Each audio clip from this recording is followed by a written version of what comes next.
Hey everyone, and welcome to another deep dive. So you're interested in taking a closer look at the world of indigenous peoples, huh? That's right. Their rights, their struggles, and some pretty incredible victories too. Yeah. And for this deep dive, we're going to be looking at the Indigenous World 2001-02, Okay. a report from the International Workgroup for Indigenous Affairs, or IWGIA. Sounds good. And get this, we've got some wild Oh, stories. yeah. We've got paintball attacks on homeless Alaska natives. Wow. We've even got forced sterilization in East Timor. Really? But there's also a Samoan village profiting from a cancer drug developed from their traditional knowledge. That's interesting. So yeah, it's heavy stuff, but it's going to be a fascinating ride. I'm excited to dive in. Me too. So this report really captures like a snapshot of indigenous life around the world. It does. But what really stands out is how, like, even after decades of progress, indigenous communities are still fighting an uphill battle for their rights. Yeah, reading through it, it's incredible how precarious their advancements really are. Absolutely. And, the report actually highlights how something like 9/11 had this ripple effect that really impacted indigenous communities far beyond the U.S. Oh, wow. Yeah, that's a fascinating point. Like, Yeah. how so? Well, for instance, in Mexico, indigenous issues were kind of sidelined in the wake of the attacks. Right. And then in India, they passed this new anti-terrorism law, Hmm. which a lot of people saw as a way to target indigenous organizations. Wow. So, like, imagine just being labeled a terrorist for standing up for your rights. Yeah. It really shows how these global events can make indigenous rights even more vulnerable. It's scary to think about. It is. And it wasn't just those two countries either. Right. The report mentions accusations of terrorism against indigenous groups in Chile and China. Oh, wow. And even more disturbing, the war on terror was used as a cover to persecute Muslim indigenous people in Burma. So yeah, it's a stark reminder of how quickly things can shift. Absolutely. But amid all the struggles, Yeah. there are these glimmers of hope in the report, too. Okay, good. Like the Adivasi and Dalits, Uh-huh.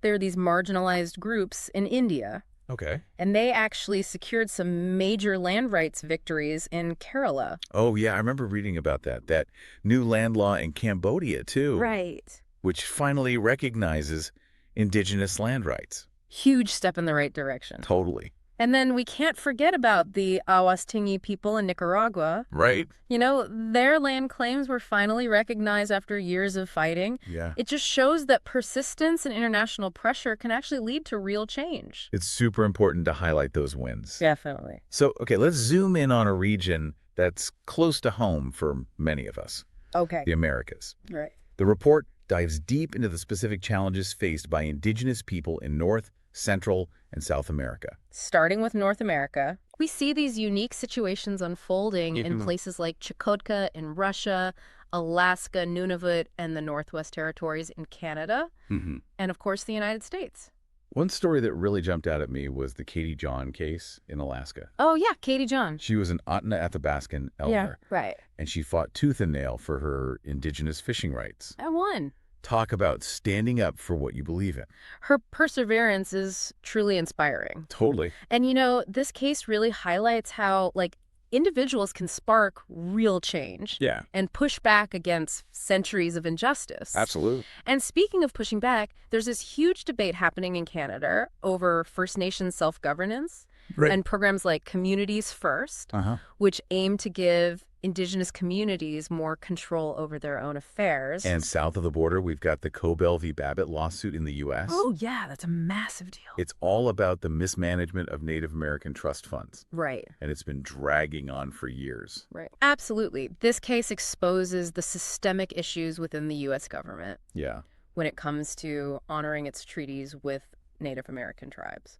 And then there's the Yucca Mountain Nuclear Waste Repository. Right. The report talks about how it hangs over indigenous communities, Yeah. creating like anxiety and fear. It's a reminder that decisions made far away from indigenous lands Hmm. can have this very real impact on their lives and their future.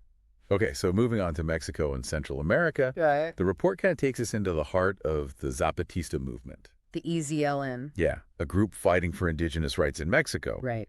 But get this, they actually rejected the Mexican government's constitutional reform on indigenous rights. Yeah, they said it wasn't enough. Interesting. The EZLN felt the reforms were just window dressing. Mm. They didn't think it would lead to real change, Yeah. and they saw it as harmful to the ongoing peace negotiations. It shows that progress isn't always straightforward. It's And sometimes what looks like a step forward can actually be a setback.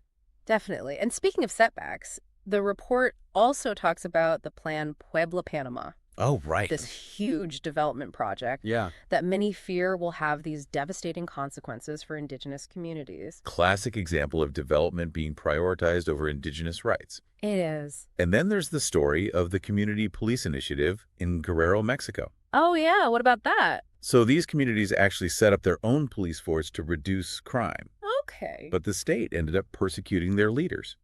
This case sadly demonstrates the challenges indigenous communities face when they try to exercise their autonomy Exactly. and find solutions that work for them. And then we can't forget about the Raramuri communities, also in Mexico. Right? They're fighting for basic recognition Uh-huh. and the right to be consulted on laws that directly affect them. It's a reminder that even simple acts of recognition and consultation are often denied to indigenous peoples. Totally. All right, let's wrap up this section with a quick overview of South America. It's good. So the report gives us glimpses into Colombia, Venezuela, Peru, Bolivia, Brazil, Paraguay, Argentina, and Chile. Wow, that's a lot. I know, right? Yeah. Each country has its own unique set of challenges and advancements. Okay, so let's shift gears now and head over to Australia and the Pacific. Okay. You know, these regions are rich in indigenous cultures, Yeah, but they also face some, deeply rooted challenges. absolutely. Australia in particular had some pretty heated debates Oh, yeah. back in 2001-02. Hmm. Like, the report really dives into this controversy surrounding violence within Aboriginal communities Oh, right. and accusations made against some indigenous leaders. I see. Yeah, it was a really messy situation It with was. a lot of finger pointing and blame going around. And it's a really sensitive topic. It is. But the report doesn't shy away from it. No. It really tries to present a balanced perspective, Yeah. recognizing the complexities. And one piece of this puzzle is the work of Professor Bonnie Robertson Oh, yeah? and the Aboriginal and Torres Strait Islander Women's Task Force on Violence report. Right, they really dug deep into this issue, They did. providing insights and recommendations. This report was actually published a couple of years earlier in 1999, Okay. and it played a crucial role in, bringing this issue to light Yeah. and pushing for solutions. But it wasn't all doom and gloom. No, definitely not. There were some really inspiring examples of, indigenous leadership and progress happening at the same time. Absolutely. The report highlights these two incredible leaders, Noel Pearson and Paul Okalik. Oh, yeah, I remember them. They were both making waves with their work on self-governance and community development.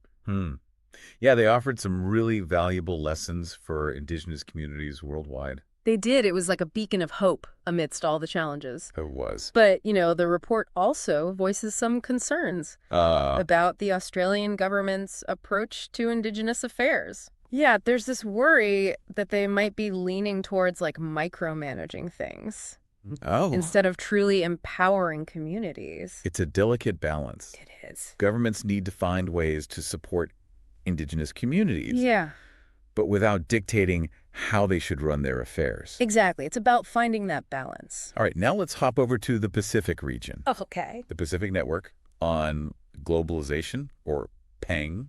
Right. They were raising some big red flags Oh, about what? about the impact of free trade agreements on indigenous land ownership. Hmm. You can imagine how these agreements could lead to, land grabs and exploitation. It's a valid concern. These agreements often put economic interests ahead of indigenous rights, Exact. which can be really damaging. Yeah. And unfortunately, it's a pattern we see repeating itself all over the world. And as if that wasn't enough, Yeah. the Pacific region was also dealing with this refugee issue Oh, right. and all the tension created by Australia's policies. Oh, yeah. Australia was taking a hard line on asylum seekers. They were. And that ended up creating a ripple effect across the entire region. Yeah, Australia was essentially trying to offload its responsibilities onto these smaller island nations. Right, which put a huge strain on their resources. It did. And it led to some, pretty difficult situations. It's a reminder that these issues are all interconnected, They are. and one country's actions can have a huge impact on its neighbors. Absolutely. It's a global issue.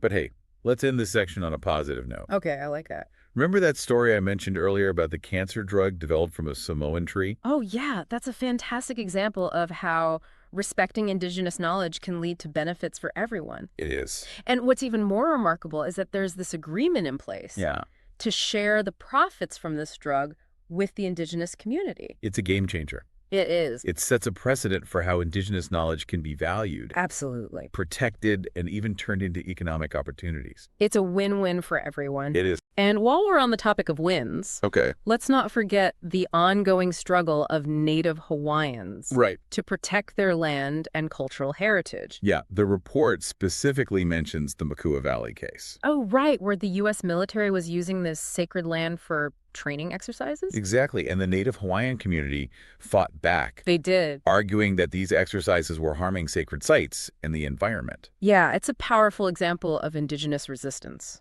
It is. Even within a powerful nation like the United States. It shows that the fight for indigenous rights is happening everywhere. It does. Even in places where you might not expect it. Okay, so let's move on to another continent with a rich tapestry of indigenous cultures and histories. Okay. Asia. Asia's so vast and diverse. It is. The report touches on many different countries. Yeah. But let's start with Japan. Okay. And the situation of the Ainu people. The Ainu people, an indigenous group. That's right. Who have long faced discrimination and struggled to preserve their language and culture. It's a reminder that indigenous struggles can exist even in these seemingly homogenous societies. They do. The Ainu people are still fighting for recognition and the right to practice their traditions freely. And then there's Taiwan. Oh, yeah. Where we see some progress We do. towards indigenous autonomy. There have been some positive developments in terms of recognizing indigenous land rights and self-governance. But the report also acknowledges that there are still challenges. There are. Especially when it comes to ensuring genuine representation. Right. And respecting the diversity of indigenous communities within Taiwan. It's a work in progress. It is. And it highlights the importance of, continued vigilance and advocacy. Right. It's not a one-and-done situation. Definitely not. You have to keep pushing for change. You do. And holding those in power accountable. Now let's briefly touch on some other key issues highlighted in the report. Sounds good. Okay, so the Philippines, another country where indigenous communities are fighting for their land rights and self-determination. They face so much pressure. They do, from development projects, mining operations, and ongoing conflict. And in East Timor, we see the lasting scars of Indonesian occupation. It's a heartbreaking story of resilience, but also a reminder of the devastating impact that colonialism has had on indigenous peoples around the world. And then there's India. India. Where indigenous groups are fighting for autonomy and control over their own destinies. Right. They face discrimination, poverty, and limited access to education and healthcare. It's a complex situation. It is, but there are some really inspiring movements and leaders within India who are working tirelessly to uplift indigenous communities and secure their rights. It's a reminder that even in the face of immense challenges, there are always people fighting for a better future. There are. Okay, we've covered a lot of ground, but we've got one more continent to explore. Right, which one? Africa, often overlooked in discussions about indigenous peoples. It is. But this report really shines a light. It does. On the diverse challenges and triumphs of indigenous communities across the continent. So vast. It is a vast continent with so many different indigenous groups, each with their own unique story to tell. The report focuses on several regions. It does. Including North Africa, West Africa, East Africa, Tanzania, Botswana, and Namibia. One of the most prominent movements we see is the Amazi movement in Algeria. Oh yeah, the Amazi people, also known as Berbers. Right. Fighting for recognition and autonomy. They've faced a long and difficult struggle. They have. Against a government that has often tried to suppress their cultural identity. It's a reminder that the fight for indigenous rights isn't always about land or resources. It's not. Sometimes it's about something as fundamental as the right to exist. Exactly. And to be recognized as a distinct people. And then there are the Tuareg communities in the Sahel region facing incredible challenges. So many. Banditry, political instability, competition for scarce resources. It's a really tough situation. It is. It's a reminder that indigenous communities are often on the front lines. They are. Of climate change and conflict, bearing the brunt of these global crises. And then there's the Maasai in East Africa. The Maasai, dealing with land rights issues. And the impact of migration and economic liberalization. Right. Their traditional pastoralist way of life is being threatened. It is. Which puts their entire culture at risk. It's a reminder that even in the 21st century, Indigenous communities are still being pushed off their land They are. and forced to assimilate into dominant cultures. It's a story that repeats itself over and over again. It does. But that doesn't make it any less tragic. No, it doesn't. You know, it's a sobering reminder that despite their geographical and cultural differences, Yeah, Indigenous peoples around the world are facing these similar challenges. they are. They're all fighting for the same basic rights. The right to their land, their culture, and their self-determination. You know, we've journeyed across the globe We have. uncovering these incredibly diverse stories Yeah. of resilience, struggle, and hope within Indigenous communities. Absolutely. But what really ties all these narratives together? That's a great question. You know, it's easy to get lost in the individual stories. It is? But I think what's important to remember is that Indigenous peoples, Yeah. they're not passive victims. Right. They are actively fighting for their rights and shaping their own destinies. Absolutely. And they're doing it on a global stage. They are. This report, The Indigenous World, Yeah. it's not just a collection of stories. Wow. It's a testament to the power of Indigenous voices It is. and their determination to be heard. And that's where organizations like IWGIA come in, right? Yeah, they're the ones behind this report, Exactly. giving a platform to those voices. Absolutely. IWGIA plays a vital role They do. in documenting these issues, advocating for policy changes. And supporting Indigenous communities in their fight for self-determination. It's like they're shining a spotlight They are. on these injustices. Yeah. And holding those in power accountable. And it's not just IWGIA. Right. The report also highlights how Indigenous peoples are engaging with international bodies, Okay. like the UN Working Group on Indigenous Populations Yeah. and the UN Permanent Forum on Indigenous Issues. These forums are so crucial They are. because they provide a space for Indigenous peoples to voice their concerns directly, Exactly. share their perspectives, and advocate for the recognition of their rights on a global scale. It's about having a seat at the table Yeah. when decisions are being made that affect their lives. It's about being part of the conversation, It is. not just the subject of it. Right. But it's not always easy. No, it's not. The report acknowledges the challenges Indigenous peoples face Yeah. in navigating these complex international systems. You're right. Progress can be painfully slow. It can, and many governments still resist fully embracing Indigenous self-determination. It's a constant battle It is. against entrenched power structures Yeah. and the legacy of colonialism. But despite these obstacles, Indigenous peoples continue to raise their voices They do. and fight for their rightful place in the world. Their persistence is inspiring. It is, and it's important for us to recognize that supporting Indigenous communities, Yeah, it isn't just about charity or social justice. right. It's about recognizing the invaluable contributions they make to the world. Indigenous knowledge systems, Exactly. their connection to the land, Yes. their sustainable practices. It's also valuable. These hold valuable lessons for all of us, They do. especially as we grapple with issues like climate change and biodiversity loss. Their fight is intertwined with our fight for a sustainable future. Absolutely. By supporting Indigenous communities. We're not just upholding their rights, we're investing in a healthier and more just world for everyone. So as we wrap up this deep dive, Okay. what are some of the key takeaways that have really stuck with you? For me, it's the incredible diversity of Indigenous experiences around the world. Yeah. You know, while there are common threads of struggle and resilience, each community has its own unique history, culture, and set of challenges. They do. It's a reminder that there's no one-size-fits-all solution. Right. And we need to approach these issues with nuance and sensitivity. And for me, what I find truly remarkable is their unwavering determination Yes. to protect their land, their cultures, and their right to self-determination. Absolutely. Even in the face of immense pressure and adversity, It's powerful. they're not giving up, Nope. and neither should we. We need to keep learning, keep listening, Yeah. and keep finding ways to support Indigenous communities in their fight for justice and a better future. Well said. And for our listener, if this deep dive has sparked your curiosity Yeah. and you're eager to learn more, I highly encourage you to check out the full IWGIA report, The Indigenous World 2001-02. It's an eye-opening read, for sure. It's a treasure trove of information It is. and a powerful testament to the strength and resilience of Indigenous peoples worldwide. Absolutely. So thank you for joining us on this deep dive. Thanks for having me. We hope you've gained a deeper understanding of the complexities Yeah. and the inspiring stories of Indigenous communities around the globe. And remember, There's always more to learn, more voices to hear. Yes. And more ways to stand in solidarity with Indigenous peoples in their fight for a just and sustainable future. Couldn't have said it better myself.